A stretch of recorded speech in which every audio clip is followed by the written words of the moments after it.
اسلام کی طرف سے جو مسلمانوں پہ لازم ہے وہ بیان کروں گی اب آپ کے سامنے۔ اسلام نے مسلمانوں پر لازم کیا ہے کہ وہ اپنے جسم کے پوشیدہ اعضاء کو، جنہیں ایک مہذب انسان فطری طور پر کھولنے میں شرم محسوس کرتا ہے، چھپائے اور ننگے جانوروں سے ممتاز ہو جائے۔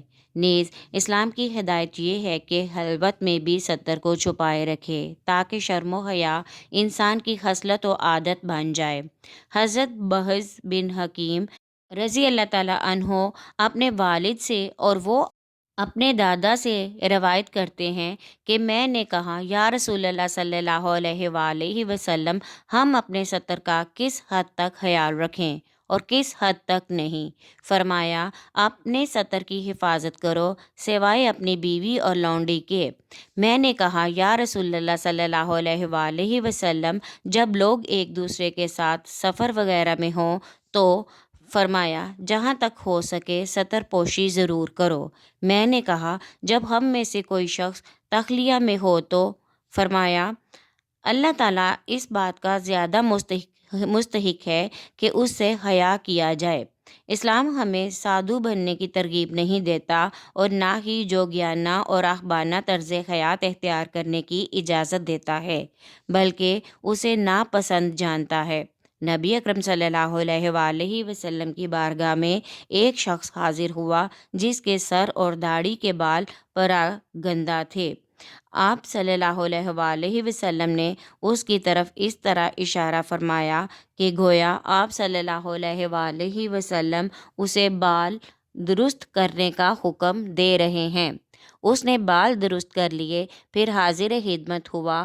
آپ صلی اللہ علیہ وآلہ وسلم نے اسے دیکھ کر فرمایا، یہ بہتر ہے کہ تمہارا اس حال میں آنا کہ شیطان کی طرح بال پراگندہ ہوں۔ ایک شخص دربار نبی صلی اللہ علیہ وآلہ وسلم میں حاضر ہوا جس کے جسم پر خراب کپڑے تھے۔ آپ صلی اللہ علیہ وآلہ وسلم نے فرمایا، تمہارے پاس مال ہے؟ اس نے کہا، جی ہاں۔ فرمایا، کس قسم کا مال ہے؟ اس نے کہا، ہر قسم کا مال مجھے اللہ تعالیٰ نے عطا فرمایا ہے۔ فرمایا، جب اللہ نے تمہیں مال سے نوازا ہے تو وہ تم پر اپنی نعمت اور فضل کا اثر بھی دیکھنا چاہتا ہے۔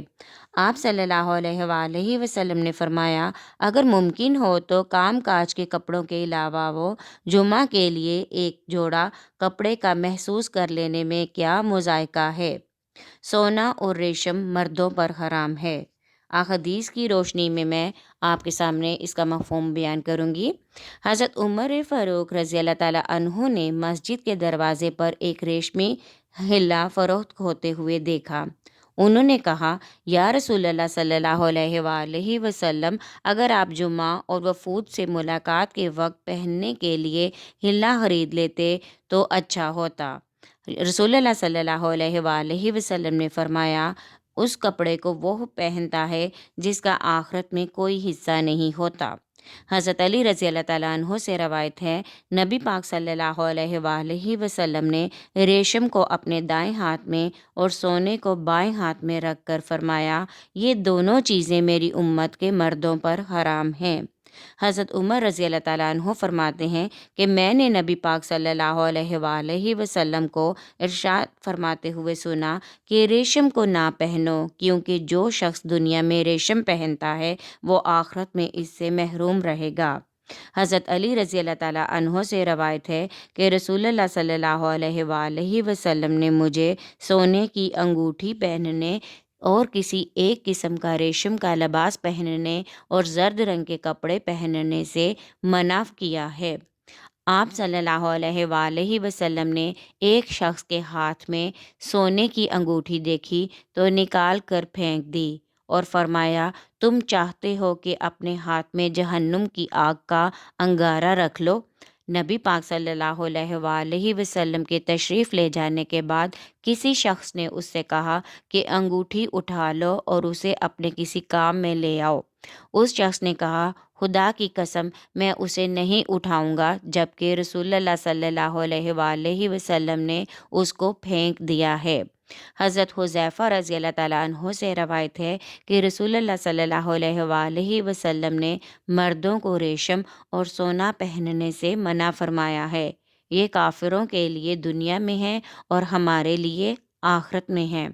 حضرت سوید بن مکرن رضی اللہ تعالیٰ عنہ بیان کرتے ہیں کہ میں حضرت برا بن عازب رضی اللہ تعالیٰ عنہ کے پاس گیا تو ان کو یہ کہتے ہوئے سنا کہ رسول اللہ صلی اللہ علیہ وآلہ وسلم نے ہمیں 7 چیزوں کا حکم دیا ہے اور 7 چیزوں سے روکا ہے: سونے کی انگوٹھی پہننے، چاندی کے برتنوں میں پینے، ریشمی گدوں پر بیٹھنے، کسی ریشم کی قسم پہننے، ریشمی کپڑا پہننے، استبرق یعنی ریشم کی قسم ہوتی ہے یہ، اور دیباج ریشم کی قسم ہوتی ہے، پہننے سے منع فرمایا ہے۔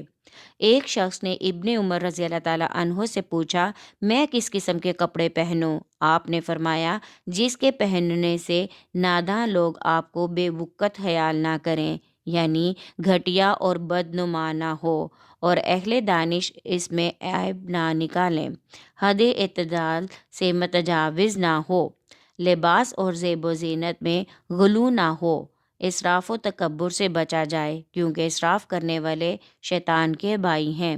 نبی اکرم صلی اللہ علیہ وآلہ وسلم نے فرمایا، جو شخص اپنے کپڑے تکبر سے گھسیٹتے ہوئے چلے گا، اللہ تعالیٰ اس کی طرف قیامت کے روز نہ دیکھے گا۔ اسی طرح شہرت کے کپڑوں کے بارے میں بھی نبی پاک صلی اللہ علیہ وآلہ وسلم نے فرمایا، جو شخص شہرت کا لباس پہنے گا، اللہ تعالیٰ قیامت کے روز اسے ذلت کا لباس پہنائے گا۔ سونے چاندی کے برتنوں کا حکم۔ حضرت ام سلمہ رضی اللہ تعالیٰ عنہ سے روایت ہے، نبی پاک صلی اللہ علیہ وآلہ وسلم نے فرمایا، جو شخص سونے اور چاندی کے برتن میں کھاتا پیتا ہے، وہ اپنے پیٹ میں جہنم کی آگ بھرتا ہے۔ حضرت حذیفہ رضی اللہ تعالیٰ عنہ سے روایت ہے، نبی اکرم صلی اللہ علیہ وآلہ وسلم نے سونے اور چاندی کے برتنوں میں کھانے اور پینے سے منع فرمایا ہے۔ سونے چاندی کے برتنوں اور ریشم کے بستروں کی حرمت مرد و زن دونوں کے لیے یکساں ہے۔ سونے چاندی کے علاوہ وہ دوسرے نفیس برتنوں کا استعمال جائز ہے، جیسے یاقوت، شیشہ، بلور، عقیق، زمرد، مرجان، پیتل، سیسا وغیرہ۔ حضرت عبداللہ بن حکیم رضی اللہ تعالیٰ عنہ بیان کرتے ہیں کہ ہم مدائن میں حضرت حذیفہ رضی اللہ تعالیٰ عنہ کے ساتھ تھے۔ آپ نے پانی مانگا، ایک کسان چاندی کے برتن میں پانی لے آیا۔ حذیفہ رضی اللہ تعالیٰ عنہ نے اسے پھینک دیا اور فرمایا، میں تم کو بتا رہا ہوں کہ میں پہلے کہہ چکا ہوں کہ مجھے چاندی کے برتن میں نہ پلائیں، کیونکہ رسول اللہ صلی اللہ علیہ وآلہ وسلم نے فرمایا، چاندی اور سونے کے برتن میں نہ پیو، دیباج اور حریر نہ پہنو، کیونکہ یہ چیزیں کافروں کے لیے دنیا میں ہیں اور تمہارے لیے قیامت کے دن آخرت میں ہوں گی۔ امید ہے ہماری آج کی آڈیو آپ کو پسند آئی ہوگی۔ پسند آئے تو لائک کریں، شیئر کریں اور کمنٹ میں اپنی رائے کا اظہار ضرور کیا کریں، اور چینل کو سبسکرائب کرنا ہرگز نہ بھولیے گا۔ شکریہ۔